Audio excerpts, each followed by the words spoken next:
जय माता की। ओम एम ह्रीम क्लीम चामुंडाए विच। आज भगवती के 5वें नवरात्रि के शुभ पावन पर्व पर हम भगवती के 6ठे और 7वें अध्याय का जाप और पाठ करते हैं। इस पाठ से पहले हमें दुर्गा कवच, अर्गला स्त्रोत और कीलक स्त्रोत का पाठ करना चाहिए। भगवती सप्तशती नवरात्रि में किया गया पाठ अत्यंत फलदायक, लाभकारी, भगवती के श्री चरणों का आशीर्वाद और हमको हमारे संकट परेशानियों से मुक्ति दिलाता है। आइए, इसका हिंदी अनुवाद आप सबकी सरलता के लिए किया गया है, इसीलिए इसको हिंदी अनुवाद में पाठ करते हैं। आशा करते हैं आपको इससे लाभ होगा।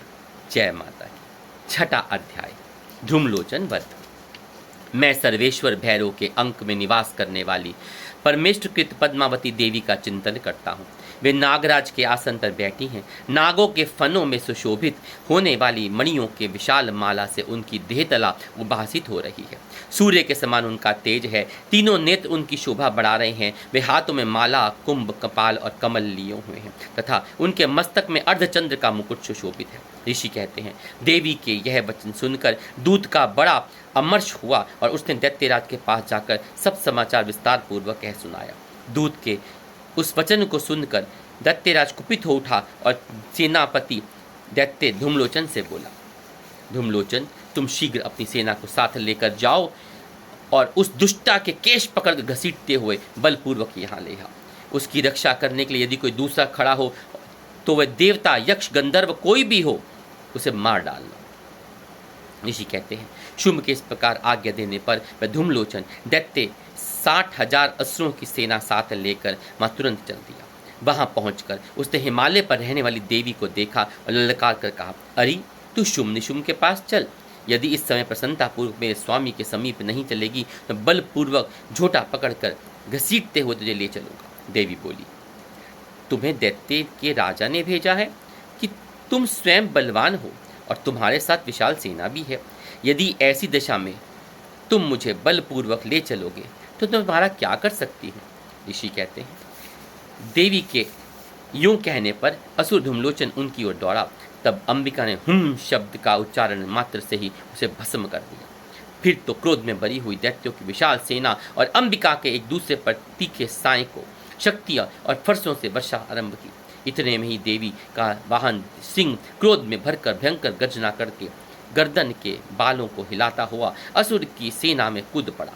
उसने कुछ दैत्यों को पंजों की मार से, कितनों को अपने जबड़ों से और कितनों ही महादैत्यों को पटक कर ओठ की दाढ़ों से घायल कर दिया और मार डाला। उस सिंह ने अपने नखों से कितनों के पेट फाड़ डाले और थप्पड़ मारकर कितनों के सिर धड़ से अलग कर दिए। कितनों की भुजाएं और मस्तक काट डाले तथा अपनी गर्दन के बाल हिलाते हुए उसने दूसरे दैत्य के पेट फाड़कर उनका रक्त चूस लिया।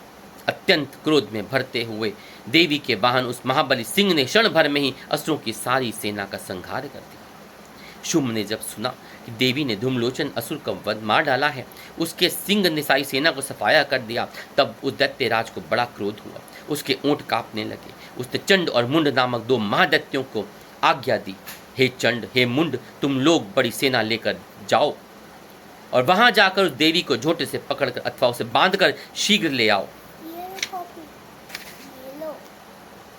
यदि इस प्रकार उसे लाने में संदेह हो तो युद्ध में सब प्रकार के अस्त्र शस्त्रों तथा समस्त आसुरी सेना का प्रयोग करके उसकी हत्या कर डाले। इति श्री पद्म पुराण संवत्सर के अंतर्गत देवी महात्मा शुंभ निशुंभ सेनानी धूमलोचन वधो नामक 6ठा अध्याय समाप्त हुआ। इसी प्रकार मार्कंडेय पुराण के अंदर 6ठा नामक अध्याय समाप्त होता है। 7वां अध्याय, चंडमुंड का वध। मैं मतंगी देवी का ध्यान करता हूँ। रत्नमय सिंहासन पर बैठकर पढ़ते हुए तोते के मधुर शब्द सुन रही हैं।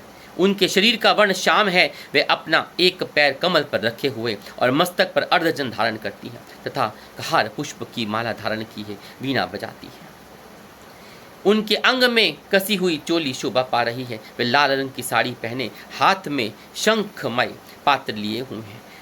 उनके बदन पर मधु का हल्का हल्का सा प्रभाव जान पड़ता है और ललाट में बिंदी शोभा दे रही है। ऋषि कहते हैं, तदंतर शुंभ की आज्ञा पाकर वे चंडमुंड आदि दैत्य चतुरंगी सेना को साथ लेकर अस्त्र शस्त्रों से शोभित हो चल दिए। फिर गिरिराज हिमालय के स्वर्णमय ऊंचे शिखर पर पहुंचकर उन्होंने सिंह पर बैठी देवी को देखा।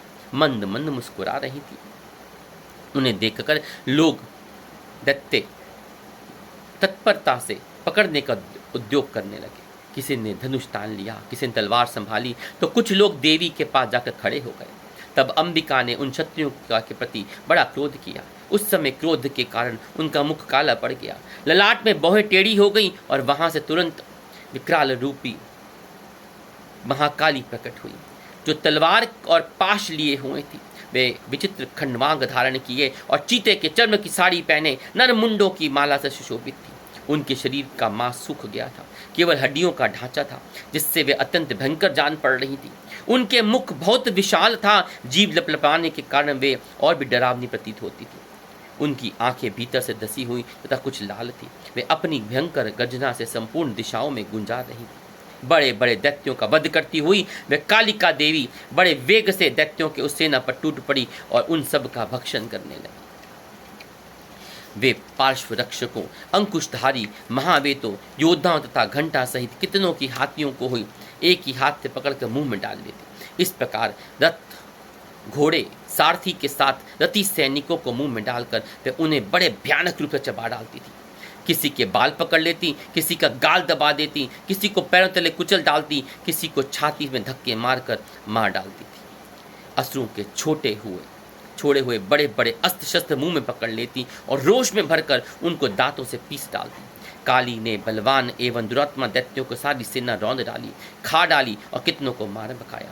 कोई तलवार के घाट उतार दिए गए, कोई खटवांग से पीटे गए और कितने असुर दांतों के अग्रभाव से कुचल जाने में मृत्यु को प्राप्त हो गए। इस प्रकार देवी ने असुरों की उन सारी सेना को क्षण भर में मार गिराया। यह देख चंड तथा अत्यंत भयानक काली देवी की ओर दौड़ा तथा महादैत्य मुंड ने भी अत्यंत भयंकर बाणों से, वर्षा से तथा हजारों बाण चला दिए हुए चक्रों से उन भयानक नेत्रों वाली देवी को आच्छादित कर दिया। वे अनेक चक्र देवी के मुख में समाते हुए ऐसे जान पड़े थे मानो सूर्य ने बहुतेरे मंडल बादल के उदर में प्रवेश कर रहे हैं। तब भयंकर गर्जना करने वाली कालिका अत्यंत रोष में भरकर विकस अट्ठास किया। उस समय उनके विकराल बदन के भीतर कठिनता से देखे जा सकने वाले दांतों के प्रभा से वे अत्यंत उज्जवल दिखाई देती थी। देवी ने बहुत बड़ी तलवार हाथ में लेकर हम शब्द का उच्चारण करके मुंड पर धावा किया, चंड पर धावा किया और उसके केश पकड़कर उसकी तलवार से ही उसका मस्तक काट डाला।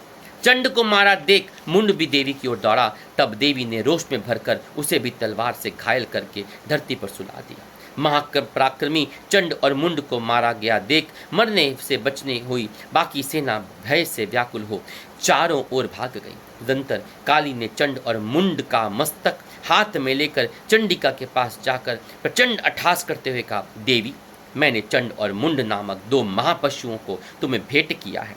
अब युद्ध यज्ञ में तुम शुंभ और निशुंभ को स्वयं वध करना।